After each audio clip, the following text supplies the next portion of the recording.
Jadi apa tujuan kita bersama-sama muslimat dirahmati Allah walaupun sebulan sekali menekuni kitab penawar bagi hati? Ini sebahagian daripada kitab-kitab tasawuf yang telah dimudahkan oleh para ulama kita. Kita tak pakai kitab yang macam ada sebahagian orang kata saya tak faham lah ustazah pakai kitab tu. Kalau kitab yang ini muslimat kita bawa balik rumah, hari ni tak datang kuliah, kita baca sendiri pun insya-Allah kita faham. Yang kita tak faham tu sebab kita tak baca. Beli tak baca. Muslimat kan. Mohon terasa. Awal-awal dah kena tembak dah kan. Kemudian tadi saya singgah kat meja depan tu. Saya kata ada buku ustazah kat depan, muslimat dirahmati Allah. Saya pun cakap, Kak tolong sampaikan pesan pada sesiapa yang singgah kat meja ni. Kalau ada yang beli buku-buku ustazah tak cukup muka surat ke, lari muka surat ke, tolong hantar, tak payah hantar pun tak apalah muslimat, tunjuk kat kami dan minta ganti baru tanpa apa-apa bayar. Sebab kadang-kadang kan printing ni dia jadi macam tu, bukan dia mahu, kalau dia nak buat bisnes dia tak akan buat yang buruk macam tu, dia akan buat yang terbaik. Tapi ada beberapa kesilapan yang diadukan, jadi kami terus ganti. Jadi saya kata dua je Kak. Satu, memang dia tak jumpa. Yang keduanya, kenapa dia tak jumpa tu? Sebab tak baca lagi. Itulah. Kawan-kawan kita kat depan gelak. Lah ustazah macam tahu je. Memang tahu. Sekian dimaklumkan. Okey, muslimat dirahmati Allah kan. Kalau tak melawak sikit pagi-pagi kan, pakai tidur belaka. Di mana kita? 58. Okey, sebelum 58 ni kita tengok takut dan harap dia bermula dengan pengertian takut. Takut yang kepada Allah bukan menjauh, kita dah sebut dah dulu, tapi makin mendekat. Sebab Allah itu jauh sifatnya dengan makhluk. Dia Khaliq. Khaliq tunggal, ahad, esa, satu-satunya. Lam yalid wa lam yulad wa lam yakul lahu kufuwan ahad. Yang namanya Allah itu tidak beranak, tidak diperanakkan, maksud tidak ada susur galur dari atas siapa yang melahirkan dia, tidak ada. Dan dia tidak mungkin akan melahirkan. Kalau ada agama kata ini anak Allah, ini kawan baik Allah, ini isteri Allah, la, sama sekali tidak ada. Itu lam yalid wa lam yulad wa lam yakul lahu kufuwan ahad. Dia tidak boleh sekufu, tak boleh disamakan dengan apa pun. Wah, besarnya tiang Masjid Masjid Ibnu Abbas. Baru tak sebulan tak jumpa, lupa dah kan. Besarnya tiang Masjid Ibnu Abbas ni ada 4 kot. Kalau Allah tu maha besar, mungkin besar macam tiang ni, siap ada teman lagi 3 dekat sebelah, bukan dia satu. Na'udzubillah min zalik. Kita pegang sungguh-sungguh Allah Subhanahu wa taala ini kufuwan ahad. Tidak ada sekutu baginya. Jadi berhati-hati dalam berbicara. Aku tak boleh hiduplah kalau engkau tak ada kat sebelah aku. Aku tak boleh hiduplah kalau tak pegang handphone. Aku tak boleh hiduplah kalau tak kena teh tarik sehari. Berhati-hati musliman. Sebab itu makna kalau tak boleh hidup tanpanya, maknanya kita bergantung kehidupan kita kepada dia. Jadi orang yang diuji, dibuang pekerjaan, dipotong gaji pada musim PKPP ini, serahkan kepada Allah yang maha pemberi rezeki. Sebab kita takkan mati kalau kita tak ada kerja. Kita akan mati sebelum datangnya ajal. Maknanya kita jadi hina muslimat kalau dah dibuang kerja yang satu itu, kita tak bangkit untuk berusaha dengan cara lain. Ini manusia yang tak ada guna ni. Cara mencari rezeki bukan di pejabat itu saja. Cari lagi macam-macam orang cari rezeki. Usaha, sebab dengan usahamu itu kamu akan dapat rahmat Allah, kasih sayang Allah, kamu akan dimuliakan oleh Allah. Kamu tidak akan merintih kesakitan. Okey muslimat. Tapi kalau kita yang mematikan diri kita sebelum datangnya ajal, kita putus asa. Ini orang yang berputus asa dari rahmat Allah. Mati seorang sepatutnya makin menghidupkan jiwa kita. Tapi mati kesayangan kita, kita turut mati sekali, jadi murung. Minta maaf sebut, ini ramai berlaku. Kenapa Kak tak nampak dah kakak tu datang masjid? Oh dia tak, ustazah sejak anak dia meninggal tu tak tahulah, dah jadi macam orang gila dah. Kita faham dia sedih. Muslimat kita manusia biasa. Sedih anugerah Allah, cinta anugerah Allah, sayang anugerah Allah, marah anugerah Allah. Letakkan pada tempatnya.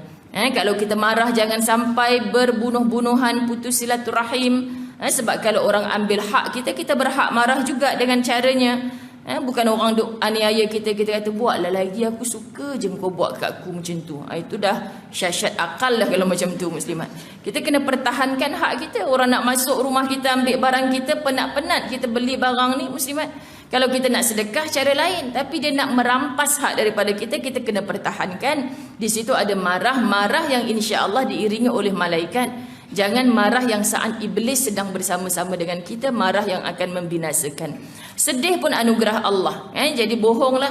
Kalau suami meninggal, ustazah, nak alhamdulillah ke nak innalillah? Kan? Innalillah lah kak. Kenapa alhamdulillah pula? Ustazah Zai kan suka ngajar apa yang berlaku mesti alhamdulillah ala kulli hal. Jangan alhamdulillah kak kena pancung dengan mak mentua nanti. Kan? Kita telefon mak, abang dah meninggal dah, kan? Alhamdulillah mak, kan? Mak mentua kata ini menantu ke hantu ni?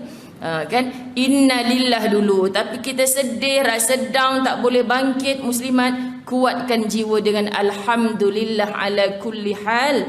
Puji Allah dalam semua perkara. Bukan saat datangnya itu orang nangis, kita kata jangan nangis. Yang Nabi tak bagi nangis tu yang meratap. Abang, anak kita tak kahwin lagi, napa abang mati, habislah semua tak ada jodoh nanti. Pula dah muslimat kan. Yang meratap tu yang tak boleh. So takut dengan Allah makin mendekat, bukan makin menjauh.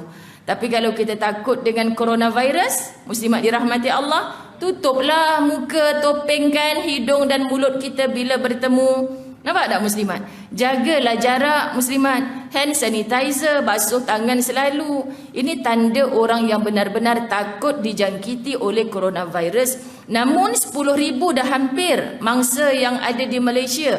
Adakah semuanya dimatikan oleh Allah? Tidak. Sebab muslimat yang 100 lebih mati itu asbab coronavirus. Dan kita kena yakin ajal Allah bagi pada dia pada saat itu. Sebab itu Masya Allah 900 orang lagi tak mati pun ustazah. Mu doa mereka mati ke? Kita doa mereka semua hidup sehat walafiat. Kita tak dijangkiti, mereka yang dijangkiti sehat. Boleh sempurna balik kehidupan, boleh beribadah balik kepada Allah. Tapi yang 100 lebih itu sebab ajal mereka. Ustazah, kalaulah coronavirus tak datang pada suami saya maka tak mati. Jangan kata gitu kak. Kalau memang ajal dia pada tarikh sekian, waktu sekian, dia sedang tengok TV, pegang remote control depan akak pun dia boleh mati. Faham maksud muslimat?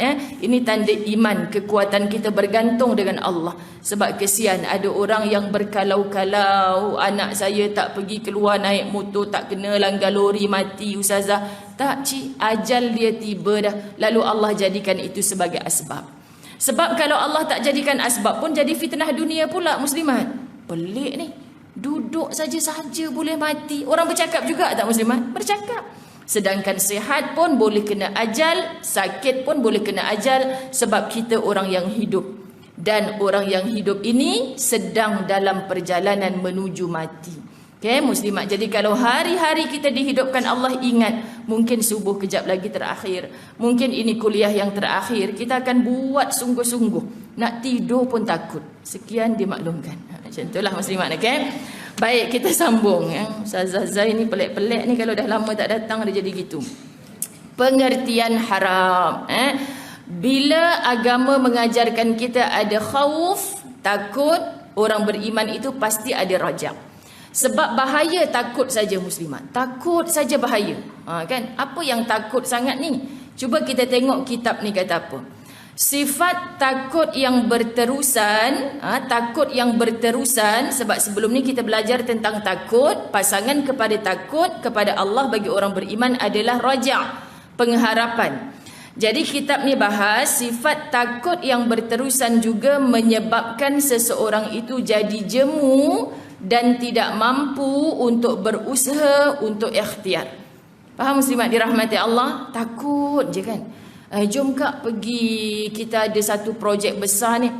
Takutlah nanti kalau terlibat dengan rasuah ke. Atas tu muslimat dirahmati Allah, atas kita ada ramai orang kaya seperti Abdul Rahman Al-Auf yang hidup dengan penuh kekayaan. Muslimat punyalah berbangga dengan kekayaannya, bukan kufur tapi syukur. Berjalan siapa rakyat yang masih ada hutang tak mampu bayar, kan? Maknanya muslimat dia kutip orang-orang macam ni untuk biarkan mereka mati tanpa bebanan. So dia bukan dengan kekayaan yang memberi manfaat pada dirinya saja, tapi juga kepada orang lain. Abu Bakar As-Siddiq kaya raya. Khadijah Al-Kubra 2/3 daripada bumi Mekah. Siapa tak kenal perniagaan Khadijah Al-Kubra?